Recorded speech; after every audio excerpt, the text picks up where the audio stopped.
नमस्कार, आप देख रहे हैं लाइव इंडिया 24/7। मैं हूं मानवेंद्र कुमार। जी हाँ दोस्तों, हमारे साथ बीके जी हैं। यहाँ पर लाल सिंह त्यागी जी का जन्मदिन मनाया गया। आइए जानते हैं क्या कुछ वो सोचते हैं और क्या कुछ उनकी प्लानिंग है। सर, आपका बहुत बहुत स्वागत है। बीके सर, जिस प्रकार से लाल सिंह त्यागी के बारे में बहुत कम लोग जानता है, लेकिन जो प्रयास शुरू किया गया है, आप इसको कैसे देखते हैं? नहीं, बात तो आप बिल्कुल ठीक कर रहे हैं। पहले तो मैं आपको चैनल को धन्यवाद दूं, और मुझे भी सुनने के लिए तो बहुत कुछ मिला था, लेकिन लाल सिंह त्यागी जी को अगर दिल्ली में किसी ने जागरूक किया तो वो हैं सत्येंद्र कुमार जी। बधाई के पात्र हैं। और अब ये कार्यक्रम आगे बढ़ चुका है, और मैं इस चीज़ को एक शुरुआत जो भी हुआ है इसका अंत भी अच्छा होगा, इसलिए कि समाज अच्छा है, पढ़ा लिखा लोग है, और बिना हक और अधिकार हमारा मांगे हुए कोई भी नहीं देगा। आजकल उस बच्चे को अंग्रेजी माँ हो गई है, अगर वो बच्चा रोता नहीं है तो उसको दूध नहीं पिलाती है। उसी तरीक़ा से हमारा चाहे राज्य की सरकार हो, चाहे केंद्र की सरकार हो, ये गूंगी बहिरी सरकार है साहब। इनके लिए तो तबे होगा कि जब इनके जाके थाली बजाओ, ढोल बजाओ, नगाड़ा बजाओ, और फिर अपने बात को रखो कि किस लिए हम आए हैं। तो ये बहुत ज़रूरी है कि हम अपने अधिकार और हक के लिए तो बात करेंगे। और ख़ास करके लाल सिंह त्यागी जी का जो एक सपना था, पंचायती राज मंत्री रहे, केंद्र में भी मंत्री रहे, और हमको लगता है कि जब वो केंद्र में पंचायती मंत्री होंगे, आज उनका कहीं फ़ोटो भी नहीं होगा, उस ऑफिस में जाके देखना पड़ेगा। और आज जो पंचायती मंत्री हैं भारत सरकार के, उनसे भी जाके ये बात रखनी पड़ेगी। हमारे समाज की एक टीम जाएगी, एक प्रतिनिधि मंडल जाएगा, और उनसे मिल के सर हम लोग इस बात को आगे बढ़ाएंगे। आप समाज से जुड़े हुए हैं, लगातार आप सामाजिक कार्य में काम करते हैं। दिल्ली में आकर आपने एक कह सकते हैं अपने स्तंभ गाड़ा है, तो ऐसे में कहाँ कुछ कैसे व्यवस्था? पैसा की कोई कमी नहीं होती है, पैसा सबके पास है। और लाल सिंह त्यागी जी के लिए ना, तो ये मिथिलेश पटेल जी ने जो कहा, ये बहुत बड़ी बात बोला, और मैं भी कह रहा हूँ सर कि जितना सहयोग होगा हम लोग पूरा करेंगे। क्योंकि अभी मैं आपको बताऊँ मानवर जी कि मैं एक 87 साल के बुजुर्ग, अभी हमारे यहाँ एक डॉक्टर बलिराम महतो हरिचेरा हैं, 87 साल की उम्र है, और जब मैंने उनसे मिला तो वो बड़े भावुक हो गए। और उनकी एक किताब हम लोग प्रकाशित करवा रहे हैं, बिन बादल बरसात। तो बिन बादल बरसात की छपाई में लगभग 30,000 रुपये खर्च हो रही है, और मैं वो श्री ज्ञान गंगोत्री विकास संस्था भरण दे रही है। तो मैं तो सबके लिए काम करता हूँ ना। मान लीजिए अभी जैसे हमारी बहन स्वाति ने कहा कि भाई जो भी पब्लिक छपवाने में खर्चा आएगा मैं भी करूँगी, मैं अपने संस्था के तरफ से करूँगी। तो यहाँ पैसे की कमी नहीं है, पैसा सबके पास है। रही लिखनीय की कमी, तो प्रोफेसर अनिल कुमार जी हमको मिल गए हैं, और कवि मिथिलेश जी हैं, जो लोग ज़्यादा उनके बारे में जानते हैं। हकीकत चीज़ है कि सबसे बड़ी चीज़ है पांडुलिपि तैयार करना। अगर घर हम बनाते हैं और घर का अगर बुनियाद सही से पड़ जाएगा तो वो 5 मंजिल का मकान अपने आप खड़ा हो जाता है, फिर उसमें मेहनत नहीं लगती है। तो अब बुनियाद सत्येंद्र जी ने रखा है।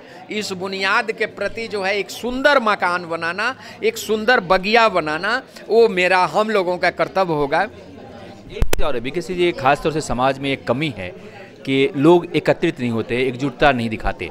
ऐसे में आप लगातार समाज के विभिन्न समाजों के बीच में आप काम करते रहें, तो कैसे लोगों को एकजुट करें? ये बहुत बड़ी बिट बना है, इसीलिए मैंने राजनीतिक छोड़ दिया। राजनीति की 4 शक्तियाँ, तन बल, धन बल, बाहुबल और मनोबल। तो मनोबल तो मेरा बहुत ऊंचा है, लेकिन वो बाहुबल नहीं होता था, इसलिए कि हमारे लोग जुटते नहीं थे।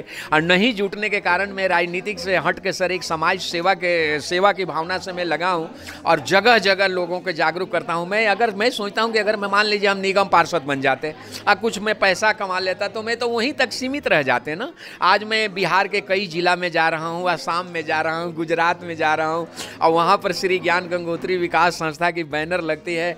आप लोग जैसे भाइयों की सहयोग मिलती है, वहाँ के नागरिक जागता है, वहाँ के समाज जागता है। तो मेरे लिए तो बहुत बड़ी उपलब्धि है। मेरे लिए वो नेता कहाँ लगते हैं। अच्छा, मैं राजनीति के बारे में हम क्यों सोचेंगे। अब मान लीजिए कि लाल सिंह त्यागी जो थे, आज उनकी सपना को हम लोग आगे बढ़ाने की बात जो किए हैं, तो ये तो आपके सहयोग से हुआ है ना, पहले तो नहीं था। मैं आपको धन्यवाद देता हूँ इसके लिए।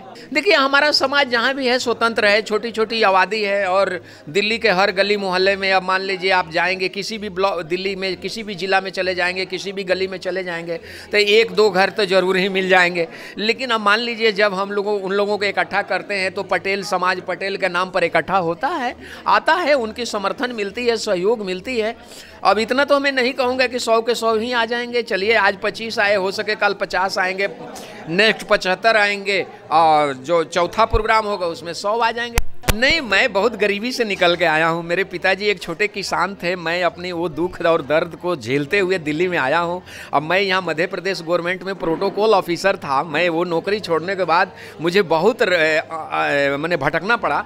अब भटकने के बाद जो है मैंने सन 2002 में एक सामाजिक संगठन का गठन कर दिया था। उसके माध्यम से मुझे अब प्लेटफार्म मिल गया है। और वो प्लेटफार्म एक ही मेरा दिशा है कि मैं समाज को जागरूक करूँ। जब मैंने अपने घर बुजुर्गों के लिए समर्पित किया था तो मेरी घरवाली, मेरी पत्नी ने कहा था कि मैं कहाँ रहूँगी। तो मेरा एक ही सवाल था कि आप मेरे दिल में रहेंगी, मेरे हृदय में रहेंगी, मेरे साथ रहेंगी, लेकिन मैं समाज को लेके चलूँगा। मैं बुजुर्गों को कभी निराश नहीं होने दूंगा। बहुत बहुत धन्यवाद, बहुत बहुत शुक्रिया। Thank you, thank you. आप इसको दिखाएं और लोगों को भी जागरूक करें, एकजुट करें। मैं आज आपका लाइफ इंडिया 24 को मैं बहुत बहुत बधाई देता हूं, आपको बधाई देता हूं और आपको टीम को बधाई देता हूं। उन सबों से क्या क्या चलाते हैं? और सर, मैं जो है डिप्लोमा देता हूं। मेरे यहाँ सिलाई चलता है, ब्यूटी पार्लर चलता है, कंप्यूटर चलता है, आर्ट एंड मास चलता है, ड्राइंग प्रतियोगिता चलता है और सबसे बड़ी मैं सीनियर सिटीजन के लिए काम करता हूं सर। उनके लिए मैंने घर दिया हूं, मनोरंजन केंद्र है, सह विश्राम सदन है। अगर रात बिरात कोई भी बुजुर्ग अगर मुझे कहीं रास्ता में मिल जाता है सर, तो मैं अपने घर लाता हूं, उसको खाना खिलाता हूं और रात भर सुलाता हूं, उसके परिवार से मिलवा देता हूं। यही मेरा सबसे बड़ा धर्म है। बहुत बहुत शुक्रिया, थैंक यू। जी दोस्तों, तो ये थे बीके सिंह जो खास तौर से करते कि समाज के लोगों को जागरूक करना उनका उद्देश्य है और इसके लिए लगातार वो कार्य करते रहे हैं। कैमरा पर्सन राशि के साथ मानवेंद्र, नमस्कार।